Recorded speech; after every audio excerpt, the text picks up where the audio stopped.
sipping whiskey from a paper cup.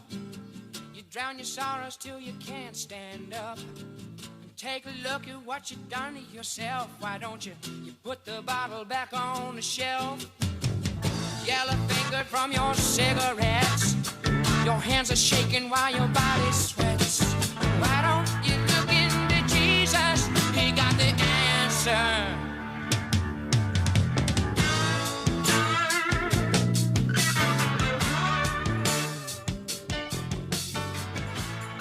Well, here we are. You have made it to Mission Live. Thank you for watching. This is the inaugural broadcast, the inaugural show. We are total amateurs at this, trying to figure out, what does it take to do a live show. We are here high atop the Gospel Rescue Mission building, the big blue buildings on the corner of G and Foundry Street, 540 Southwest Foundry in Grants Pass, Oregon. My name is Brian Boteller. I am the Director of Resident Services and probably one of the longest serving employees here at the Grants Pass Gospel Rescue Mission. And welcome to our show. Hey, let me tell you a little bit about what to expect. And I've got show notes and all kinds of stuff because I'm a total amateur at this stuff.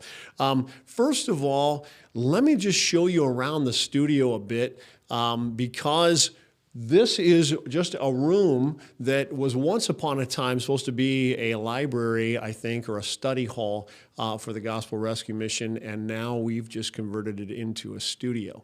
And I'll show you around by showing you my team, Eric and Greg, who are really the guys that do the magic. Wait a minute, Eric and Greg. Go back to Eric and Greg. So, Eric, wave your hand.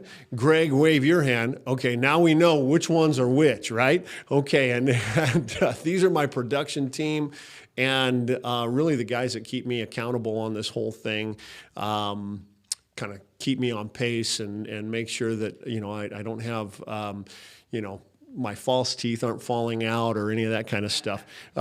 Anyways, so here's what we're going to do. This show is going to be about an hour long. We're going to try and commit it to an hour. And we're going to talk about things. I promised to talk to you about what's going on in the news regarding homelessness.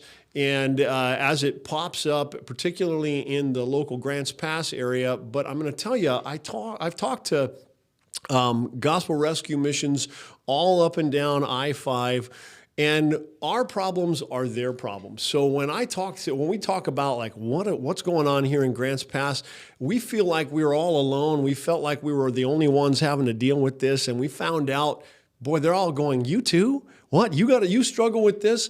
So, and maybe eventually what we'll be doing is bringing in news from, other areas up and down I-5, whether it's all the way down in Los Angeles or San Diego, all the way up north to Seattle and Tacoma and all those areas, Portland, Eugene, Salem, everywhere in between. And it doesn't have to just be West Coast, man. We can talk about homelessness booming in New York and all the other big cities. It seems like the coasts are just off the chain I guess it's the climate, right? So anyways, we'll be talking about homelessness in the news. We're going to be talking about, we'll be giving live interviews to some of our residents, people who just came to the mission.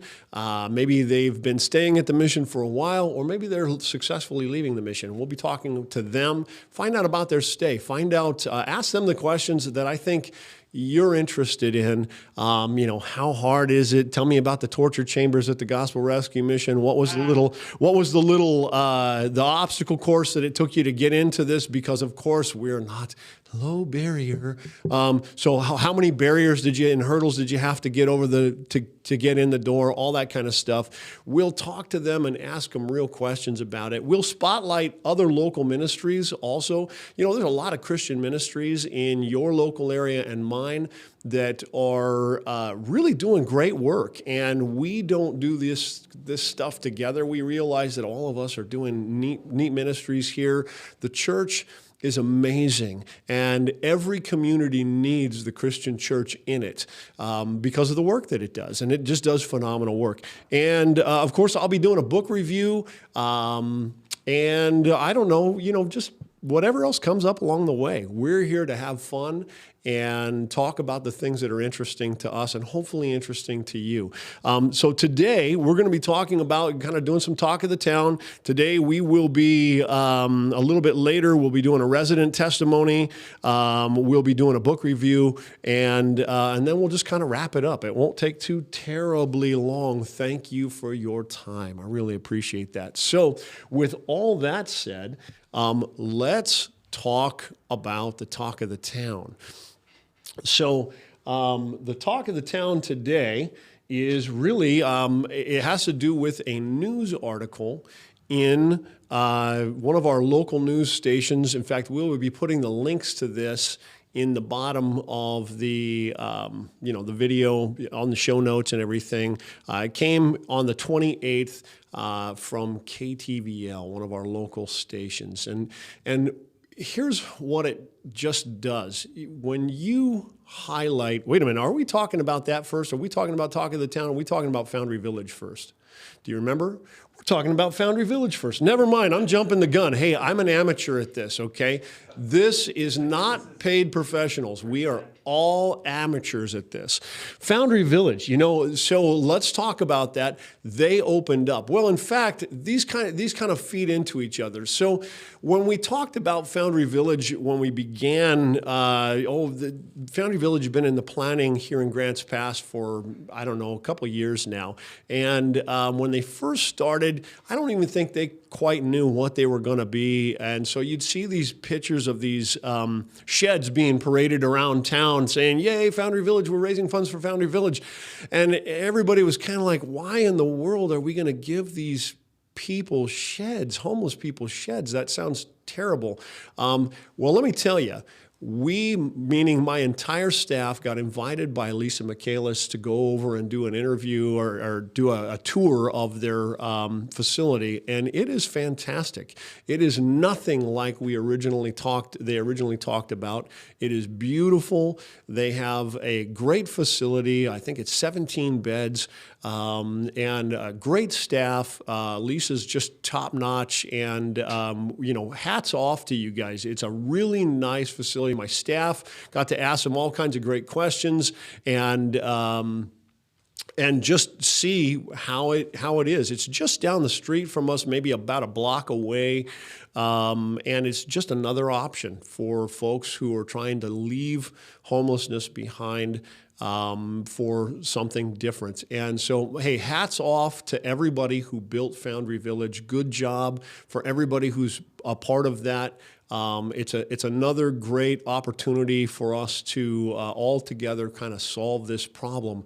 As we're seeing homelessness increase in our communities, as we're seeing more and more people camping on the streets, camping in our city parks, and we're running into all kinds of community conflicts over that. Foundry Village is another place that's just doing a great job opening up some opportunities there. So anyways, they're doing well, and but it's funny because the news just continues to kind of get misrepresented, and what it does when the news tells the story wrong, when a news organization tells the story wrong, it really can set the community on fire. And I think that they're not as concerned with the consequences as much as they are just that it's drawing up some ratings and everything. And speaking of that, let's go back to that. The KTVL article about a warming shelter in Grants Pass. I've been with the Gospel Rescue Mission for 12 years. Every single year, without fail, we get approached in the wintertime when the news media suddenly discovers, hey, in Oregon, it gets cold outside. I'll bet nobody paid attention to that and nobody knew that, including the homeless people. Let's find out what they're doing differently. And they're always angry at us because we go, well, we're really not doing anything differently. We're doing the same thing we've always been doing.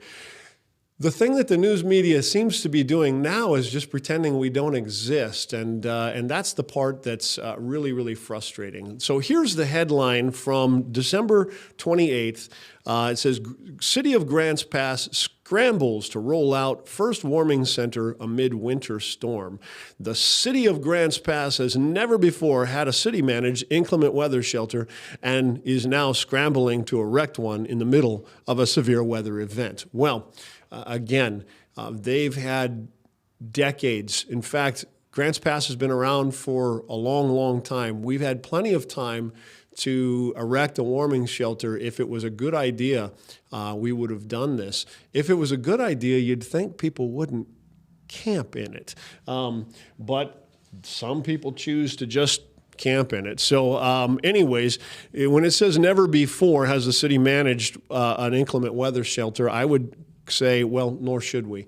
In fact, the truth is that I don't think that it's a good idea that the city gets in the business of handling and dealing with the homeless in their counseling and sheltering and all that kind of stuff, and certainly in buying up viable city properties. Grants Pass has had multiple inclement weather shelters for many years.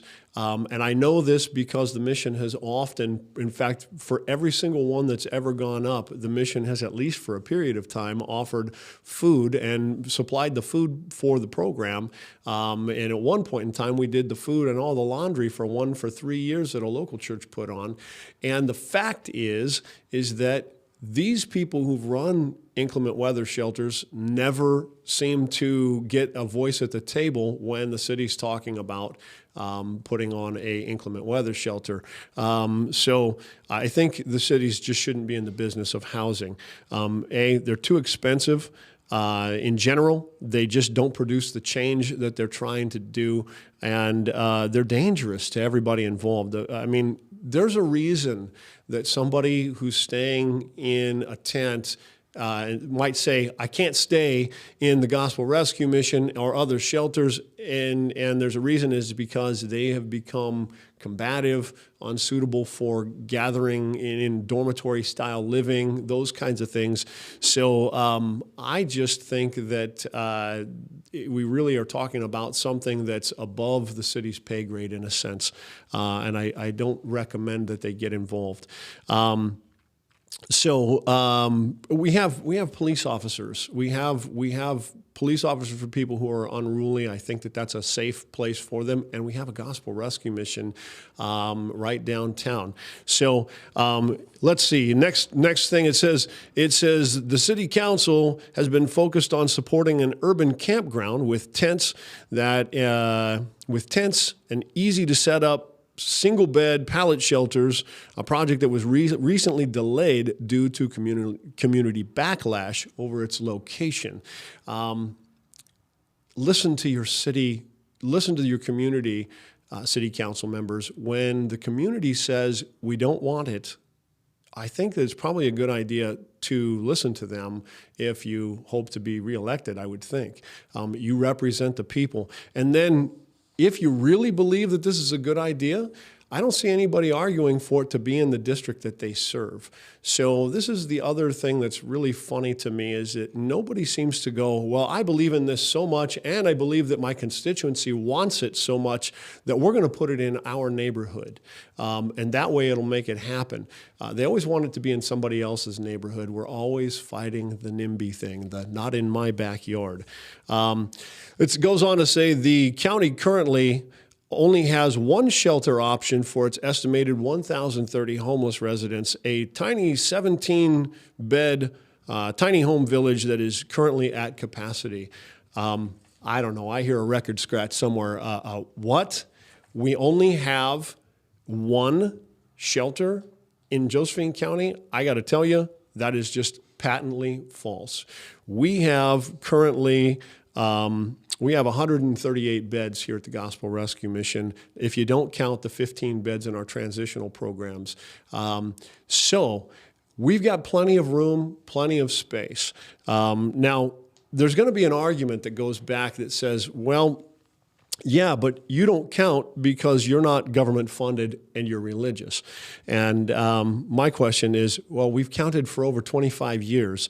And our program graduates, you need to understand, our program graduates, they push millions of dollars, tens of millions of dollars every year back into the city of Grants Pass. Why? Because they're working. They're working full time. They're contributing. They're buying their food and paying their bills, and they're living right here in the same town that they worked to get out of the homelessness in, and now they're paying into our system. Okay, they're paying their taxes. They're buying their goods here in the community. They're supporting the community that came from, rather than costing the taxpayer. They're somebody that's giving back to the community. Who granted government agencies or news agencies the authority to suddenly discount the work of gospel rescue missions simply because we're Christians? On what authority do you have a right to arbitrarily decide that simply because you're a religious organization that you don't, and we're not just a religious organization, we're a Christian organization. Who gets to say, why does a judge somewhere get to say, yeah, but you're Christian, so we don't get to count you? Who gave that authority, and by what measure does that come from? I still say, I reject that. I just think, you know what? We have been turning people back into our community in a good way for over 25 years. We'll continue to do that. Here in Grants Pass area, gospel rescue missions all up and down the West Coast and all across the country. There are hundreds and hundreds of them. They are doing good work, and they're giving back to the community. They're putting people who came in broken, and they're putting them back whole. And that's an amazing thing. And when they're whole, they support the community, and they're doing it at no cost to the taxpayer. So that's something that you really need to think through before you discount a gospel rescue mission. It says, though the city has never set up its own inclement weather center, local nonprofit Rogue Retreat has set up one in 2020 through a leased location that is no longer available. There's a couple pieces missing on that, and that is also that the funding is no longer available for that, in order to afford that. And the reason is that the funder, which was also coming from a government grant, basically said, it just wasn't worth it. We spent a lot of money, and it really wasn't worth the output. I mean, the fact is that even in the local warming shelter that we had, and we just set it up, this one came up at a high school, went on a Friday night and a Saturday night. They had 9 people show up. A lot of money, a lot of effort, a lot of risk taken for 9 people. And it seems to me like what we ought to do is tell the 9 people, hey, you know what?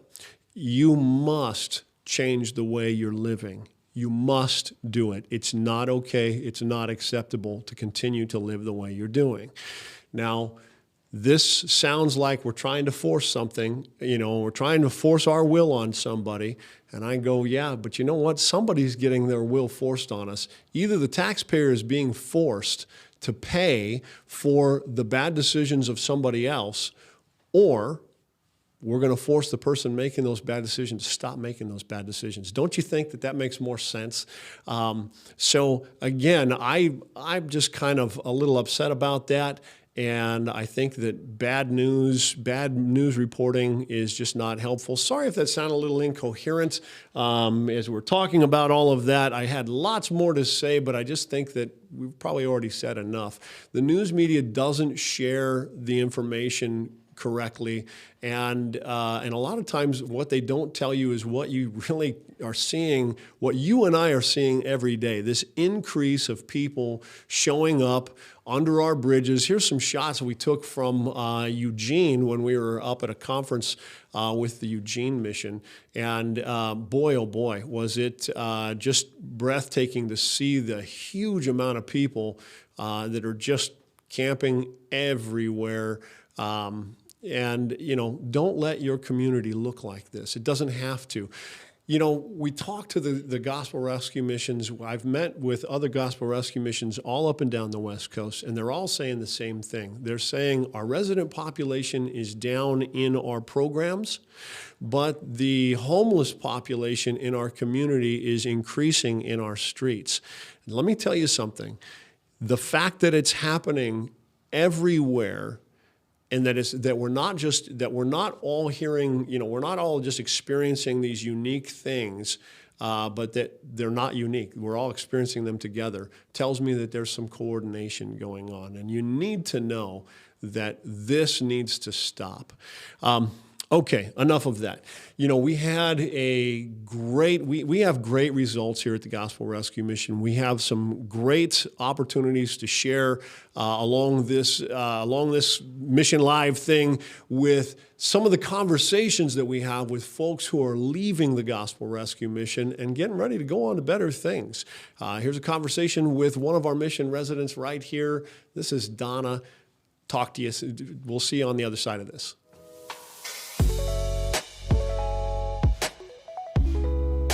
So, first of all, I don't know if we've done a video with you yet. So, tell everybody your name and how long you've been here.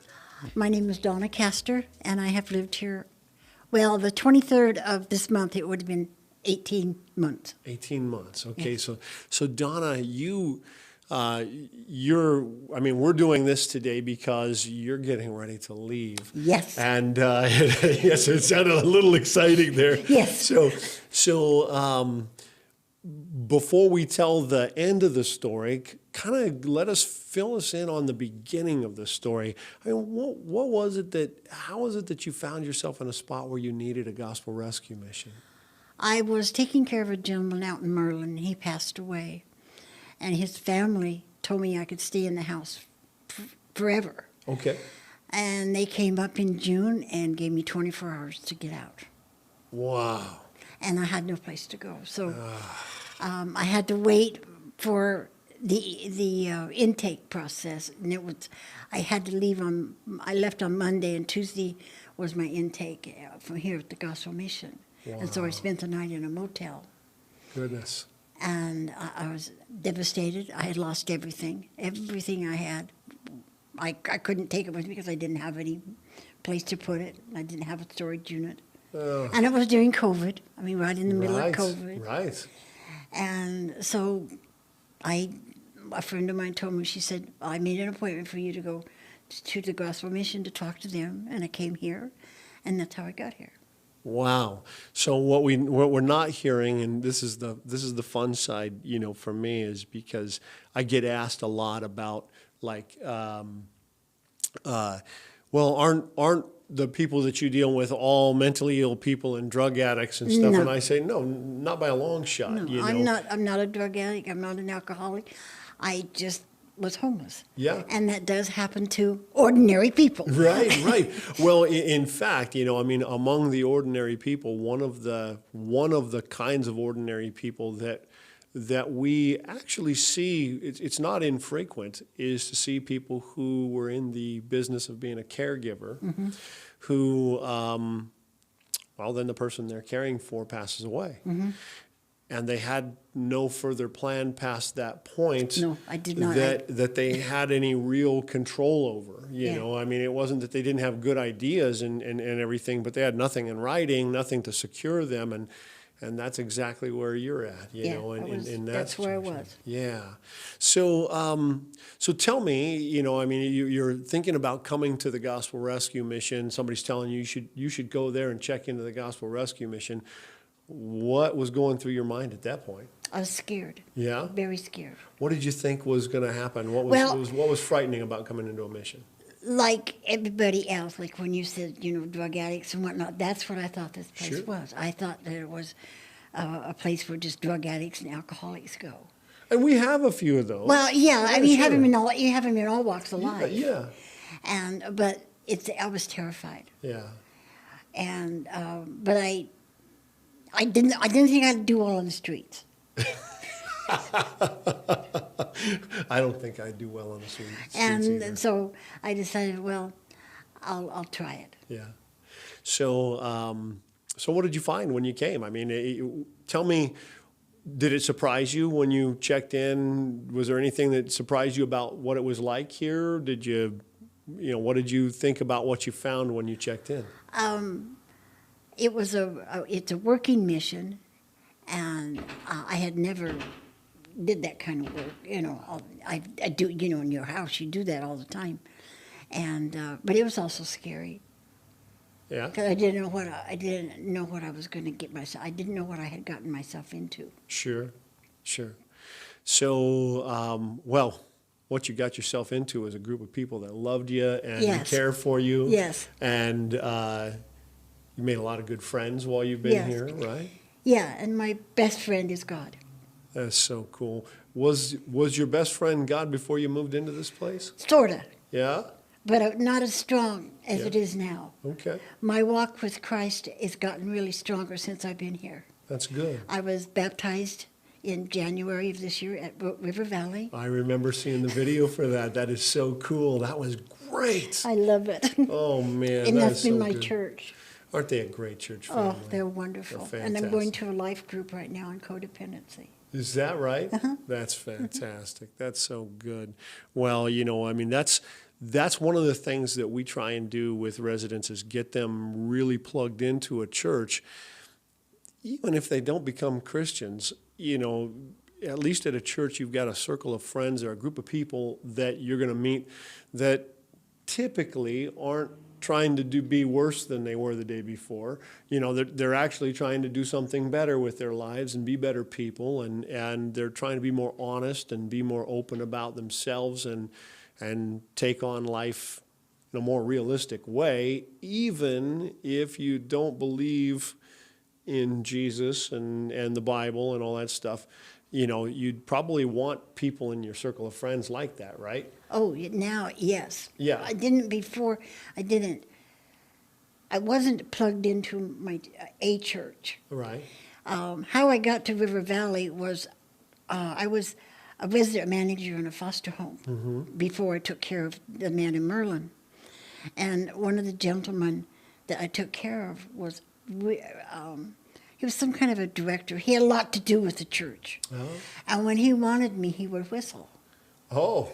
And his wife got really upset. She said, "No, you need to call them." And so the first day I stepped foot into the church, I heard somebody whistling, and I just knew it's Flick. Because he was the one that helped me get back to Christ. We would, on Saturday nights, we would rush through dinner, and then we would go in and we'd watch TV in his room, and we'd watch all the Christian, we'd watch Huckabee and all those good shows, Sure. And I really learned a lot from him about Christ and what Christ can do. I remember my dad was a minister, but that was when I was a kid, and you just don't think about things like that when you're a kid. Yeah, I know. It's, but here's the thing that's interesting is how God draws even a child that was born into and raised in a family of the covenant community, and he reels you back in, to the family. Yes, he does. Isn't that Wait, amazing? my road was kind of like a leaf on a tree. You know how they go this way and this way and this way, and the branch goes straight, but there's these little leaves that go off to the side. Sure. And the leaves are dead ends. Right? And you have to turn around and come back and get back on the main road, and then you go a little further and then you make another leaf. You turn around and come back. That was me. Oh, boy. Well, so you have recently, you've got your own apartment now? Yes. Yeah. And, that's a pretty significant find, in 18 months. How long did you say? 18 months. 18 months to be able to go from homeless to getting your own apartment. That's a fantastic thing. I also have a job. And a job. Mm-hmm. Where are you working? I work for the Grants Pass School District. That is fantastic. Yes, it is. That's I love it. Another good group of people. I love it. everything. I love it. That's so good. I'm a lunch lady. That's And I great. love it. It's funny because even thinking back in my childhood, some of the nicest people in school were the people that you didn't think that the kids Yeah. would remember. But I've had a couple of great bus drivers and a couple of great lunch ladies that were, and a librarian that Yeah. was, all played big impacts in my young. Well, when I first applied for the job, I said to myself, I love kids. Yeah. And I love food. It's a job for me. There It's you perfect. go. There you go. That's great. Exactly. Well, then it was a match made in heaven. How fantastic is that? You got a job, you got your own place. Any other plans after this? You plan on traveling the world? You plan on finding Mr. Right? You plan on Well, that would be nice, but I'm not. There's nothing in the foreseeable future that. This is for the Mission Dating Service right here. Right, So right. Yeah. I plan to. My grandsons live up in Shady Cove. Oh, great. They lost their home last year in the Alameda fire. Wow. And so I'm going to be with them for Christmas. Wow. Which I'm looking forward to. That They wanted would me be to come up there for Thanksgiving, but it was too late in the day, so that so I told them I'd be there. They could come and get me for Christmas. I grew up in Shady Cove. Well, yeah, I know that's where Yeah. your mom lives. Yes, that's right. Do you know my mom? Yeah. You know my mom? Yep. That's She came in the store. fantastic. She came in the store, Oh, and yeah. I have to give the credit where it goes to. It's the mission put me over there as a volunteer at Booth Street. Yeah. And it's been a wonderful, wonderful experience. Oh, good. I didn't know anything about retail. I did not know anything about nothing like that. Yeah. I was just medical. And to get into that, it was so, and it still is. I plan to volunteer there even after I leave. Oh, God bless you. And I love Connie, and I love Mike. I love all the people I work with over there. They're really, really, super to work with. Yeah. And but that's how I got my apartment. Yeah? Yeah, this man came in, and he was unloading some stuff, and he asked me if we took household goods. I said, sure we do. And he said, well, we had to move a lady out of one of our apartments, and about that time my little antennas go up. Apartment! And so we exchanged names and phone numbers, and his wife called me that night, and I went over on a Tuesday and looked at the apartment, and Wednesday I went back and filled out the rental agreement, and Wednesday night I had the apartment. Wow, that's fantastic. And they're Christian people, so I think it was. I know that Christ. He had his little hand in there. Oh, for sure. Oh, I think he's a big hand in there. Yeah. Yeah. In a world that constantly, right now, it seems like our culture is just constantly, at least the government sector of our culture seems to really constantly want to harp on the housing market and the rental market and everything being the cause of the problem of homelessness. And I go, you got to stop beating these people up. It's not just that. I mean, it's granted rent is high and things are tough and everything, but really you find people that really try real hard and demonstrate that they want to try real hard and put out some effort, and you match those up with good landlords who just want good tenants. Yeah. And all of a sudden, you've got a match made in heaven. And, we have had the pleasure of this week, you're going to be one of 3 ladies moving out into your own places, Yes, right? I yes, mean, that's yes. phenomenal. And that's the kind of stuff that happens here at the mission, and we just want to share the story with people and let them know, that, hey, yeah, it's a little scary thinking about coming into the mission, but it's not as scary as living on the street. No, and I knew I couldn't do that because for one, I have to take a bath every day. I have to wash my hair every day, the usual stuff. And I didn't think I could do that on the street very well. Yeah. I suppose I could use the river if I wanted to, but I didn't mighty really cold. want to. Yeah, Yeah. mighty cold. Yeah. And so I didn't want to do that. So, Yeah. And so I sucked it up, and I came to the mission. Oh, that's so good. And I have not regretted a moment I've been here. Yes, there's been times that have been very difficult for me. Yeah. But, one of the times was I had a cat, and she died while I was here. Oh. And that was devastating. But I also got this homemade Cabbage Patch doll over at Booth, and her name is Delilah, and she's helped me through a lot. But I know I'm an old lady, but I have a doll, and I can talk to her, and, Sure. and it makes me feel a lot better. The cat doesn't understand you much better No. than a Cabbage Patch doll. Delilah maybe she understands me better than I do. I don't know. Right, But right. she's been a very joy to me. Fun. Yeah, yeah, and of course Christ has too. Course. He's settled me down now. He's centered me more. Yeah. And I really have to thank the mission for that. I thought when I first came here, I have to go to chapel twice a day, and Sunday, and I have to go to church. But it's not. It's something I want to do. In fact, is when we were shut down for COVID, everything was shut down, even the church, and I sat and cried because I couldn't go to church. I wanted to go so bad. Yeah. And it was very heart-wrenching for me to not be able to go to church. I think there's a lot of people that felt the same way, about going to church. It's a common complaint about the mission is that we actually take the whole Christianity portion of what we do, which is everything. We take it very seriously. Very. And people, kind of think that what that means is that somehow we're just jamming Jesus down people's throats. No. And I don't know, but I don't think we do that. No. That's not the response that I get from people who actually live here. No, you don't. It's a choice of whether you want to sit there and listen to it, or you can sit there and do something else. Yeah. You don't. We're not holding per se a gun to your head and say, "Hey, you have to be a Christian." Right.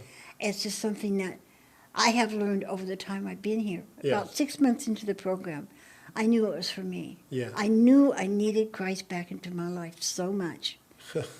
And I'd pray every night that he could forgive me all the things, dirty, rotten things I had done. Yeah. And I know now that he did, Yeah. and that he does. He doesn't hold anything against us. Yeah.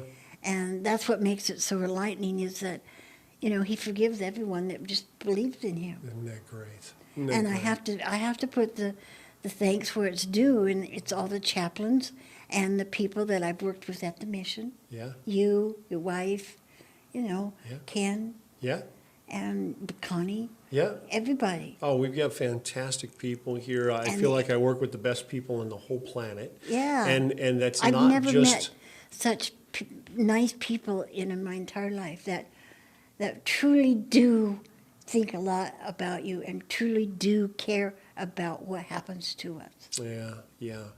Well, I guess if there was, something, if I was somebody sitting on the outside thinking about coming into the mission, I kind of think that what you just said would be the thing that would help me make that decision, It's not an easy thing to do, but in fact, it's about the first 6 weeks I lived here. Yeah. I wore a whistle to bed at night because I was afraid somebody's going to get me. Yeah. Okay. Yeah. Of all the things that you can be telling yourself about what might happen. Yeah. Sure. Yeah, Sure. because I didn't know the other women. Right. And then I got to know the women, and my whistle went in the drawer. That's where it is now. That's great. That's great. Come to the mission, wear a whistle. That's it. And it's all right, Well. Oh, you thank can't have any weapons. Can't have any weapon. Well, I'll tell you what. A And I think a in the whistle middle was of the night- safest. Yeah, that's pretty good. That was actually really clever. I think so. Great idea. Well, Donna, I want to thank you for taking the time to just share what's happened, your story, and pleasure. I hope that everybody that is watching this will take time to pray for you and pray that God will continue to bless you and work in your life and maybe for those that are watching and thinking who are thinking, well, I wasn't a drug addict, I'm not a drug addict, and I'm not an alcoholic, so I don't need to go to the mission. I don't want to be around those people. Maybe after hearing your story, they might be inspired to try and come in. Yeah, I'm just a regular person. Yeah.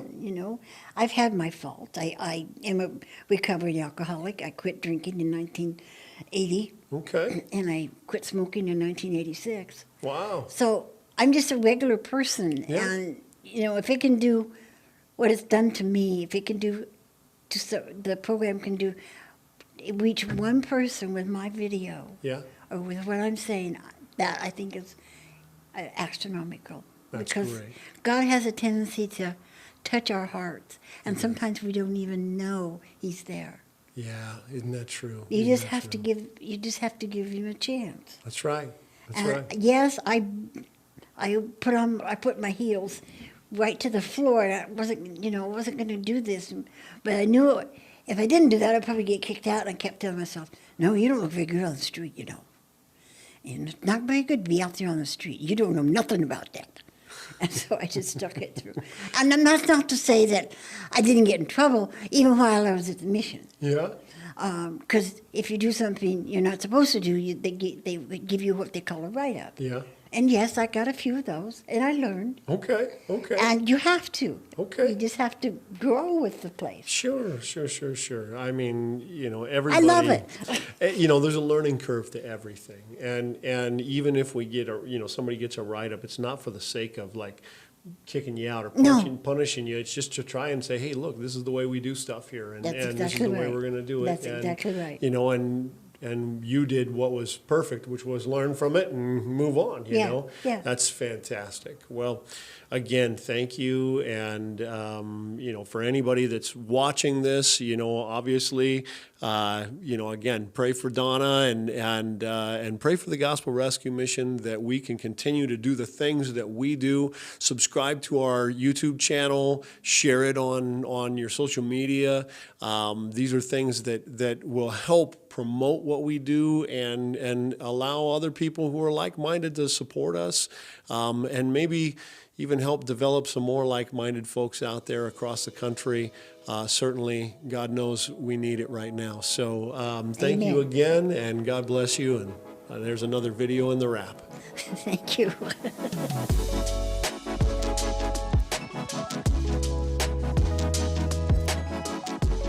Wasn't she cute? Man, I'm telling you, you can smell the apple pie coming from her house and want to go visit with her on her couch somewhere. She's just adorable. Hey, so next is book review time.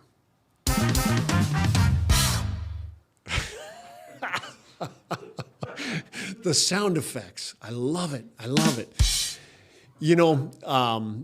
I get to read great books that really help frame how we should think about homelessness and what we do. And one of the best books that I have read in my entire 12 years of doing that is The Tragedy of American Compassion by Dr. Marvin Olasky.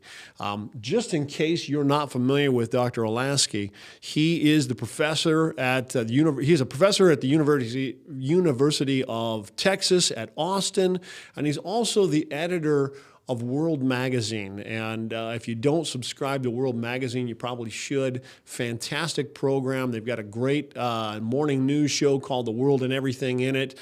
Dr. Olasky is brilliant, and this book really kind of just shows that. Here's what Cal Thomas had to say about it. He says, "Finally, someone has put the horse and the cart in the right order. Marvin Olasky neither shuns compassion nor assistance for the poor, but rather gives the historical definition of each and assigns them their proper priority. Not only can this book benefit the truly needy, it can benefit the country. Not a bad accomplishment for one book." I will tell you that, again, there's all kinds of great encomia on the back of this from Newt Gingrich and Charles Murray and Charles Colson and just Tony Evans, all kinds of great stuff. It's an easy book to read, and it's going to teach you an awful lot about America's 300 years of work with the people in poverty and what they've done about it, both from a perspective of give everything for free, and more of kind of this, I don't know, housing first kind of look, and then all the way over to more of a, work for what you get, and let's get you back into the working community, providing for yourself in our country. It's well referenced. It tells the history of how we've dealt with this, going all the way back to 1620. So he is, super well referenced.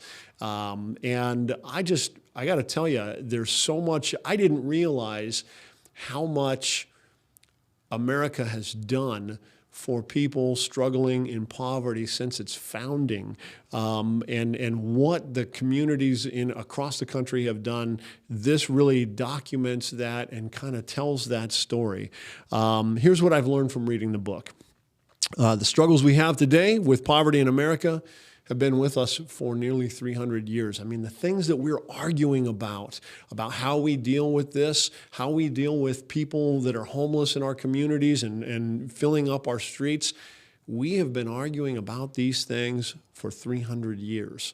There are 300 years of documented results-based evidences for the effectiveness of the kind of programs just like the ones we're doing here at the Gospel Rescue Mission. So basically, I think what you'll see when you read this, it'll inform what actually works. What is the stuff where are we seeing homelessness and poverty decrease? And I really feel like the evidence leans towards the biblical model for how we should deal with poverty. And of course, there's still some arguments about what is that biblical model. And I hope that over time, as we talk and we continue with this show, you'll learn more about what we feel is what the Bible most clearly says about how to deal with poverty in America. And also, I learned that the practices of giving away free things like food, clothing, tents, money, etc., also have a 300-year history of increasing dependency and poverty. Giving stuff away for free has always led to increased poverty, and it continues to do so to this day. And it's documented very well in Marvin Olasky's book. And then lastly, as long as we continue to let the government maintain its role in social welfare, it will always gravitate towards handing out material goods paid for by those citizens who work hard, like you and me. So again, we have a track record that we can look at. We have a history that we can look at. The tragedy of American compassion really describes that and lays it out for you. If you're interested in this topic, if you're thinking, man, I really want to know how to frame my thinking about it, don't take my word for it. Read Marvin Olasky's book, The Tragedy of American Compassion. After this video, in the show notes, we will put a link that you can click on, and it'll take you directly to the book. And I would recommend wholeheartedly, if you are a reader, go ahead and take a look at it and give it a read.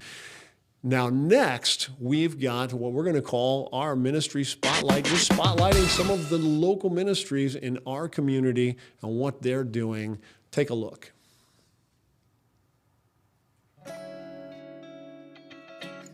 My name is Darren Williams, and I am the Executive Director of Joe's Place Ministries here in Grants Pass. Joe's Place is an outreach to young people ages 12 to 20. We provide a safe place for them to come and get a meal, have positive adult relationships, and share the gospel of Jesus with them. Through Joe's Place, we have this youth center here where young people come. They can get 2 meals a day, lunch and dinner. We have a clothes closet, hygiene products, we have games and crafts. But the primary thing that we focus on is building those relationships, because once you hear a story from a young person, then you know how to meet their need. And that's whether they have a need at home or with school. We interject Christ through Joe's Place, through relationships, through our staff and volunteers, through sitting over a meal, playing a game. It's that relationship that is key to hearing their story and know how to present the gospel to them.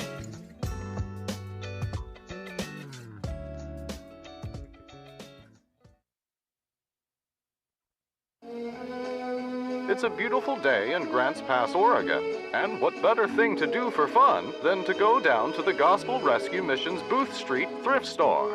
At Booth Street, you'll find all kinds of nifty things for sale that the whole family will enjoy. Whether you're looking to donate your gently used household items, or if you're just browsing for that special find, the friendly folks at Booth Street will make sure you have a swell time while you're here. Even the little ones will love it. You'll leave knowing that your purchase will help the needy in our community. So don't be a wet rag. Beat feet, burn rubber, and come down to the Booth Street Thrift Store for some new threads. Booth Street Thrift Store, located on the corner of Booth and Foundry right here in Grants Pass. And that's the word from the bird. Just so you know, the duds I'm wearing today came from the Booth Street Thrift Store. Hey, that was fantastic. Darren Williams and the guys at Joe's Place do great work. Bobby Galley and the whole team over there, they're fantastic. Booth Street Thrift Store in downtown Grants Pass actually is right there on the corner of Booth and Foundry Street. As we already said, another way that you can support the Gospel Rescue Mission. I wanted to kind of wrap some things up here. There's an idea that I think we fight against, that this idea that, if Jesus was around, that he'd just give everything to everybody all the time. And you Christians that don't understand that really just don't care about being like Jesus. Our church was going through John chapter 5 in the last couple of weeks, and when we were going through John chapter 5, I was reminded there's the scene where Jesus goes down to the pool of Bethesda, and there it says that there's a multitude of people that are around the pool waiting to get healed. Now, the idea was that the pool would start bubbling, or the waters would start stirring, and that the idea was that an angel comes down and stirs the waters, and whoever's the first one in after they stirs the waters gets healed. And so there's this multitude of people who are sick and ill and have all kinds of different ailments all around this pool waiting. And Jesus walks down and he talks to one man. He selects one man out of the group and he says, "Hey, you want to get healed?" And the guy says, "Well, nobody carries me into the pool." And he says, "Well, here, take up your bed and walk." And the guy takes up his bed and walks. It happens to be on the Sabbath day, and he gets into some trouble with the Pharisees who are challenging him. "Why are you carrying your bed on the Sabbath day, and who's doing this healing, blah, blah, blah." But I think that if you and I today, even as a pretty, I guess I'd say, fairly orthodox Christian in my practices, I'd think that our tendency would be to walk down to the pool, see everybody there. If we had the power of Almighty God, coursing through our veins, we'd say, everybody at the pool, you are now healed. But he doesn't do that. Jesus doesn't do what I think you and I might be tending to do, wanting to do. And that tells us something. Jesus thinks about things differently than we do. And instead, what Jesus does is he walks down to one man. And instead of just going down and healing him, he starts a conversation with him. He says, "Do you want to get healed?" The guy has to develop and express his need. He has to express that he has a need. And what he says is, "There's no one to do this thing for me, carry me into the pool." And Jesus says, "Take up your bed and walk." He gives him action steps to do. I want you to know that when Gospel Rescue Missions work on how do we deal with people who are poor, whether it's poor in inclement weather, whether it's people living in tents or in small villages, small tent villages or small dormitory villages, or right here at our Gospel Rescue Missions, we say, look, if you want healing, you have to acknowledge your brokenness for one thing, and then stop putting your dependency on everybody else. You have to end up taking up your bed and walking. Get up and go. You will find healing. The Gospel Rescue Mission in Grants Pass is all about helping people find that healing and find that their way out. And it's not for everybody. It's not everybody wants to leave homelessness behind. What we want to do is we want to find those who do want to leave homelessness behind and are capable of doing so. And when we do that, when that little magic numbers of those things all collide together and they come into our doors, well, the truth is that about 2 out of 5 people who walk through our doors walk out with a job and a home, just like Donna did, just like so many others that you're going to get to see as you're watching our mission live. And we're going to continue to share the good news of what's going on. We're going to make Donna's video available by itself as well on our YouTube channel. Guys, I just wanted to thank you for sharing your morning with us. I wanted to thank you for riding shotgun with me. If you're listening while you're driving, if you're watching while you're driving, that's a bad idea. But if you're listening while you're driving, that's okay. Anyways, I wanted to thank you for taking the time to just join us. And if you liked this video, would you subscribe to us? And that way, every time we go live, it pops right up in your video feed, and you can catch it. Even if you didn't catch it live, you can come back and watch it later. Please subscribe, share it with a friend, tell people about it. And of course, if you want to find out more about the Gospel Rescue Mission here in Grants Pass and what we do, just check us out at grantspassmission.org. Thank you again for taking the time to follow us. I want to thank Eric and Greg for joining us today and making all this stuff happen. There is a lot of time and energy that has gone into this, and I hope you've enjoyed it. I've enjoyed spending time with you on a Monday morning. You could be doing other things. In fact, I'll bet you somebody's knocking on your door right now saying, hey, why don't you get to work? So God bless you, and please continue to pray for us and have a great week. God bless you.